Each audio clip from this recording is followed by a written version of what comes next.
So this is a little bit funny.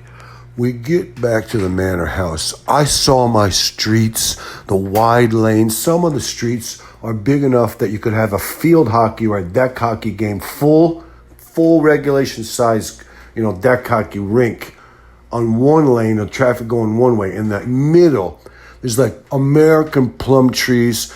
There's lilies.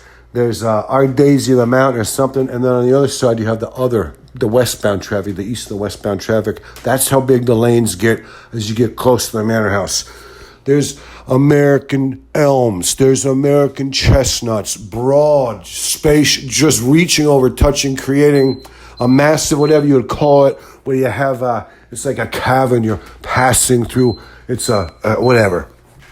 You're like in a tunnel of thick, heavy branches, leaves, different kinds of fauna. It's like a fauna tunnel. But when you get to our place, oh, my heart just leapt. I couldn't believe it. Our lawn looks so familiar, looks so broad and spacious. The giant steps and the enormous porch seem to be almost like the Grand Tetons.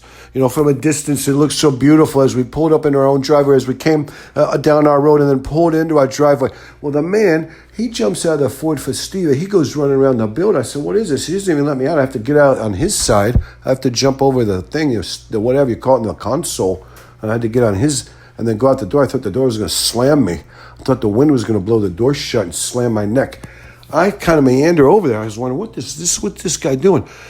Out on the back where there used to be some kind of a handball court, he's got his backpack blower, and he's all pissed off and in a rage because he's got his new backpack blower. He's trying to compare him because his new backpack blower said on, off, and his old backpack said on, off, and the new backpack blower has a 0 and a single line, a dash, or a 1, I guess it is.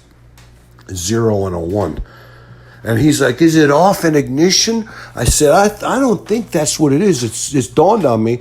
It would be very frustrating, So he's kind of comparing what was on. At least maybe he would know that on was 0 or 1 or whatever. And then he would know, because he's like hitting the gas thing. He's pumping. He's working the choke.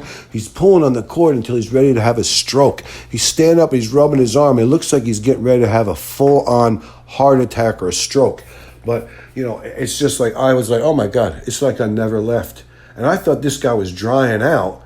I thought he had a floozy he was getting shacked up with. I thought he had to go to some nut place and be, internalized for a matter of time till he could get straightened out.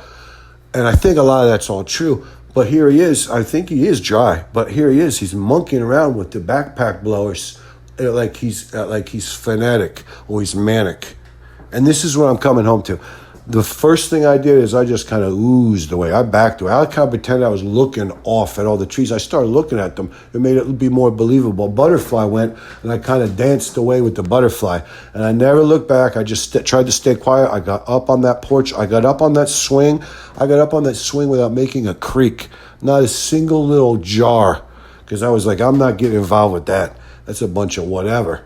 I'm going to celebrate. If no one else, I'm celebrating coming home by just relaxing.